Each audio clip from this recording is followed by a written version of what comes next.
పశ్చిమ గోదావరి జిల్లా భీమవరంలో ఎమ్మెల్యే పులపర్తి రామాంజనేయులు 38 మంది లబ్ధిదారులకు 41.53 లక్షల విలువైన సీఎం రిలీఫ్ ఫండ్ చెక్కులను పంపిణీ చేశారు. ప్రజారోగ్యానికి కూటమి ప్రభుత్వం అత్యంత ప్రాధాన్యతనిస్తుందని పేర్కొన్న ఆయన భీమవరం నియోజకవర్గంలో ఇప్పటి వరకు 1031 మందికి 8.07 కోట్లకు పైగా సీఎంఆర్ఎఫ్ సాయం అందించినట్లుగా తెలిపారు. పేదలకు వైద్య చికిత్సల కోసం ప్రభుత్వం ఎల్లప్పుడూ అండగా ఉంటుందన్నారు.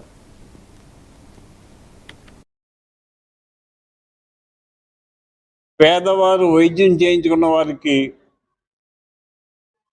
హాస్పిటల్లో ఖర్చైన అమౌంట్లో కొంత భాగం ముఖ్యమంత్రి సహాయ నిధి నుంచి ఇవ్వటం జరుగుతుంది. మొన్న వారం 54 మందికి ఇచ్చాం.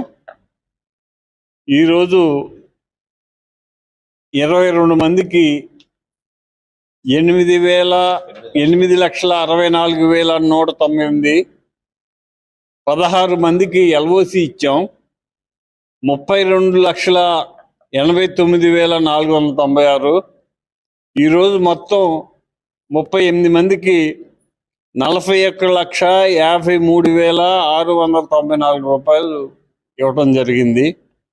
ఇప్పటి వరకు మన భీమవరం నియోజకవర్గానికి 1,031 మందికి 8,87,906 రూపాయలు ఇవ్వడం జరిగింది.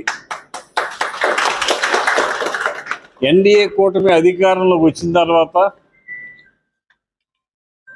పేదవారు అనారోగ్యంతో బాధపడి వారు ఆర్థికంగా నష్టపోకూడదు, వారు కూడా సుఖంగా ఆరోగ్యంగా జీవించాలని ఆలోచన చేసి మన ఎన్డీఏ కూటమి అల్లూరు సీతారామరాజు జిల్లా పాడేరు పట్టణంలో